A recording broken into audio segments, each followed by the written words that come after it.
Okay, all right. Hi, everyone. Anthony Fantano here, internet's busiest music nerd. I hope you are doing well. Let's talk about Donda 2.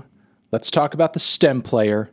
And let's talk about the tracks from Donda 2 that we can listen to if you have the stem player so far. Now, if you guys have been paying attention, Kanye West recently did his Donda 2 live broadcast experience. It was spread all across the internet, YouTube, Twitch. You could have seen it on the stem player site as well. Now, in the lead up to this broadcast, there was a lot of back and forth. There was a lot of disagreement and, look, I'm going to say it, like a little bit of misinformation in terms of like what people would or could have access to, what they would be able to see and or hear if they had the stem player. If they didn't have the stem player, there were some publications saying you're not going to be able to hear the record if you don't have the stem player. There were some saying, oh, well, Kanye confirmed that you'd be able to hear it without the stem player, blah, blah, blah, blah, blah. There are like some studio mixes of tracks from Donda 2 up on the stem player site right now, but you need to have the stem player in order to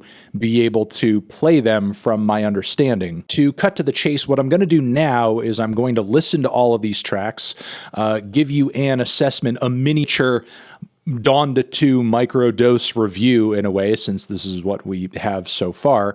And yeah, I mean, just give you opinions, impressions. Let's kick it off with the song Security, which of the evening it was performed was actually one of my favorite tracks. I thought this was a highlight in the set. Let's press play, give it a spin. As you can kind of see here on the page, the various kind of sections, 4 sections, are kind of isolated here. We have bass, we have instrumental, which we can turn on and off. We have vocals, which we can turn on and off. Drums, there's not much drums on this track, so you know, that I imagine turning off will not be that significant across the run of the song. And not that I'm going to do any of that. I'm going to be listening to all of it together, and again, give you thoughts, give you opinions, and here we go.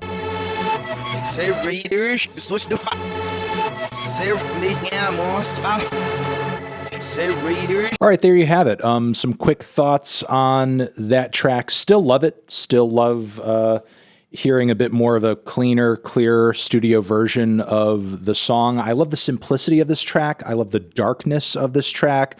Love the heavy, grating, kind of post-industrial synths. Reminds me of the Yeezus era. Loving Kanye's energy on this track as well. It's manic, it's aggressive, it's somewhat threatening at points. Obviously, you know, with the mention of putting your security at risk, you know, all that. But then it's also kind of absurd as well, like butt naked in the kitchen cooking grits. It's preposterous, but it's also just completely unhinged, and you don't really know completely what to make of it in a good way. You know, I mean, putting things on sort of edge, making things unsettling, and keeping you guessing, I think is when Kanye is at his best. Yeah, you know, again, highlight from the performance, and still a highlight listening to this version of it. Jumping next into the song Pablo, which was also a favorite among a lot of fans that night, mostly because of the instrumental being one of the most bumpin' during the whole performance, and also this very bold Travis Scott refrain. Let's give this one a spin. Here we go.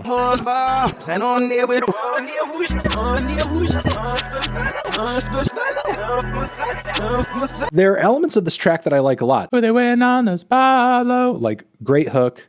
Travis's refrain is really expressive. It stands out. It's bold. Groove of the beat is great. I love those chords. I love those sporadic bass hits. There are some mixing tweaks that I think could be worked on. Like, the drum sounds super goddamn dry.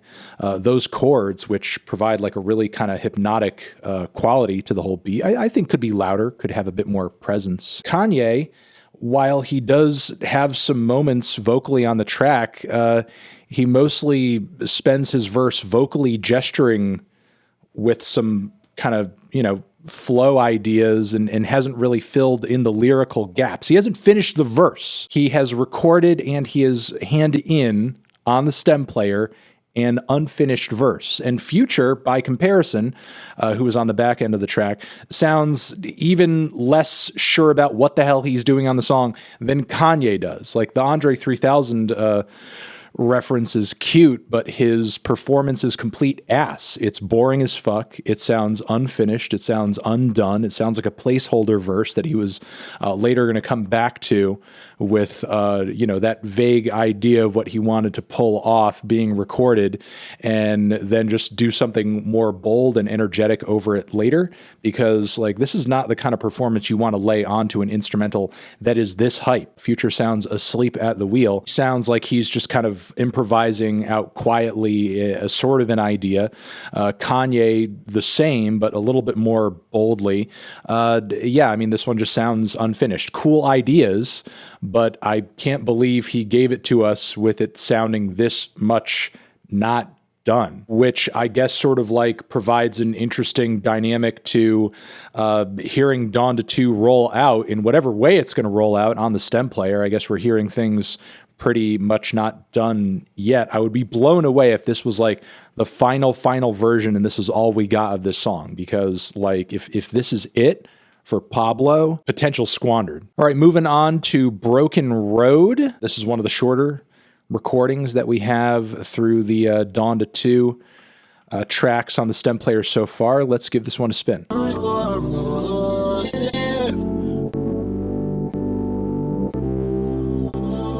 This one as well, as I guess like a rough song idea, I enjoy. I liked hearing this one in the live performance, if you remember. This was the somewhat soft, synthy interlude type cut that had Don Toliver leading things on the chorus. I love the chord progression. Love Don's voice on the track. It sounds spacey. It sounds beautiful.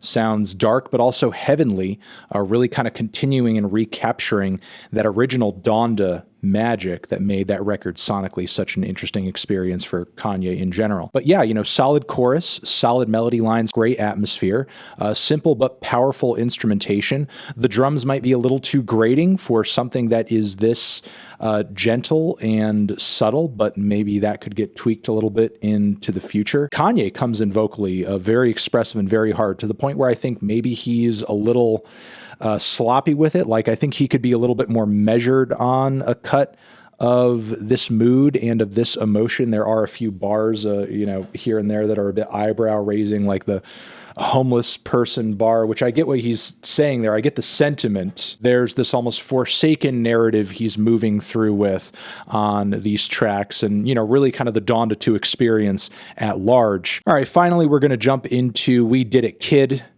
and give this one a spin and get some final thoughts here. And here we go.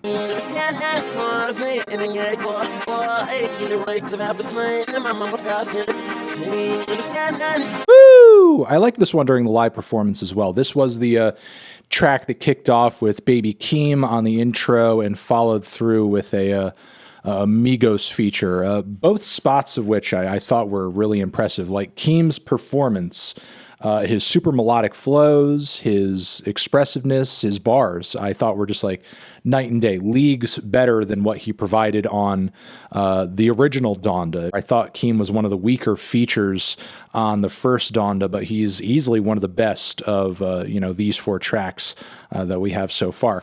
Kanye vocally comes through with a little bit of input here, but then it's mostly about Migos past this point. And I think this is kind of another example of Kanye bringing out the best in everybody on a track. The beat isn't too bad as well. I feel like most of the magic of it really kind of revolves around these bright, warm, celebratory string and horn samples.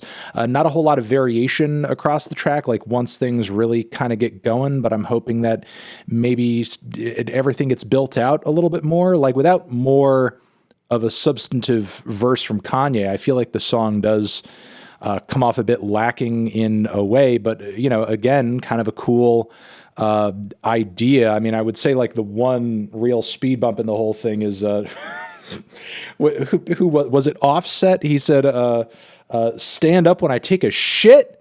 Like completely, almost out of nowhere. I mean, what he was saying around it, if I'm nailing it here, didn't really seem to reinforce or contextualize what he was saying all that much. So it just seemed like a really odd bar to throw in there. Is that a flex? Is that a flex? EA also seems to be censoring the swears on these recordings as well. So I'm guessing that Donda 2 is going to be an expletive-free experience as well, which is cool. I'm fine with. Overall, I think these 4 tracks are kind of a cool taste.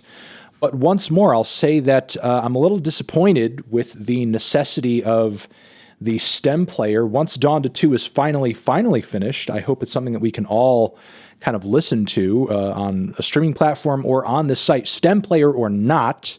Although in a way, I guess I do understand if you want to create this like little exclusive experience with the hardcore fans of kind of hearing these tracks in more of an incubation state, assuming that we're, again, in an incubation state, because maybe this is what Kanye's fucking handing in as far as the final product. And, while some of what's here is good, knowing Kanye West and knowing what he's done in the past, it can be a lot better. Those are my thoughts. If you have heard these tracks, if you watched the Donda 2 live experience, let me know your thoughts down in the comments over here next to my head. It's another video that you can check out. Hit that up or the link to subscribe to the channel. Anthony Fantano, Donda 2, forever.